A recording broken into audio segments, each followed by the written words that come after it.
தீய சக்தி கும்பல்னு எம்ஜிஆர்ல இருந்து தளபதி வரைக்கும் சும்மாலாம் சொல்லீங்க. உண்மையிலேயே இந்த கும்பல் வந்து தீய சக்தி கும்பல் தான். மிக மிக முக்கியமான விஷயம் இது. வாங்க என்னன்றத பார்க்கலாம். திமுக மாநாடு இன்னைக்கு பிரம்மாண்டமா நடக்குது. தொண்டர்கள்லாம் உற்சாகத்துல இருக்காங்கன்னு இதுதான உங்களோட கண்ணுக்கு தெரியுது. ஆனா இந்த மாநாட்டுக்கு வந்த ஒரு மினி பேருந்து விபத்துக்கு உள்ளாகி 12 பேர் சீரியஸ் கண்டிஷன்ல தஞ்சாவூர் அரசு பொது மருத்துவமனையில சிகிச்சை பெற்றுட்டு இருக்காங்க. இந்த நியூஸ் சன் நியூஸ்காரன் போட மாட்டான். ஓகே, அது அவங்க குடும்ப சேனல். ஆனா மத்த நியூஸ்காரன்லாம் இதை என்னமோ கேஷுவலா கொண்டு போறாங்க. 12 பேர் வந்து காயம் அடைஞ்சாங்க அப்படின்னு ஒரே ஒரு போஸ்ட் மட்டும் போட்டு இந்த சாப்டரையே க்ளோஸ் பண்றானுங்க. ஜனநாயகத்தின் 4வது தூணாக செயல்படும் ஊடகங்களே இப்படி திமுகவுக்கு மட்டும் உழைச்சா எப்படி? புரிந்து விட்டதுங்க. இந்த ஊடகங்கள்லாம் திமுகவோட கைகூலி அப்படின்றது இன்னைக்கு 100% உறுதியாகி விட்டது. கரூர்ல 41 பேர் இருந்தப்ப விஜய் போய் நேர்ல பார்த்தாரா அப்படின்னு கேள்வி எல்லாம் எழுப்பினானுங்களா சில அறிவாளிங்க. இப்ப 12 பேர் சீரியஸ் கண்டிஷன்ல இருக்காங்க.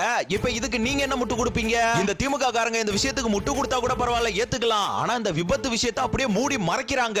எங்க தளபதியாவது அங்க கரூர்ல நேர்ல போய் பார்க்க முடியாத சூழல் ஏற்படலைனாலும் அவங்களை இங்க நேர்ல வர வச்சு கால்ல விழுந்து மன்னிப்பு கேட்டாருங்க. ஆனா இந்த தீய சக்தி திமுக ஒரு விபத்தையே இந்த அளவுக்கு மறைக்கிறாங்கன்னா இது சமூகத்தோட அழிவை நோக்கி நகர்ற தருணம். தீய சக்தி ஒளிக என்ற கோஷம் ஸ்ட்ராங்கா எழ வேண்டும். இத முழுக்க முழுக்க ஸ்ப்ரெட் பண்ணுங்க. இவனுங்களோட சுயரூபம் என்னன்றது இன்னைக்கு எல்லா மக்களுக்குமே தெள்ள தெளிவா புரியணும். திமுக ஒரு தீய சக்தி, திமுக ஒரு தீய சக்தி, திமுக ஒரு